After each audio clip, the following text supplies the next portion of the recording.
Hello বাচ্চারা, সোহানার পাঠশালায় সবাইকে স্বাগতম। আজ আমরা ইংরাজি অ্যালফাবেট টি থেকে জেড পর্যন্ত শিখব, তার সঙ্গে দুটি করে উদাহরণ।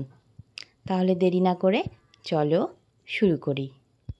টি, টি ফর টেবল, টেবল মানে মেঝে। টি ফর টপ, টপ মানে লাটিম। U, U for up, up মানে উপরে। ইউ ফর আম্পায়ার, আম্পায়ার মানে খেলার বিচারক। V, V for vase, vase মানে ফুলদানি। ভি ফর ভায়োলিন, ভায়োলিন মানে বেহালা। W, W for whale, whale মানে তিমি। ডব্লিউ ফর উল, উল মানে পশম। এক্স, এক্স মানে এক্স রে, এক্স রে মানে এক্স রে।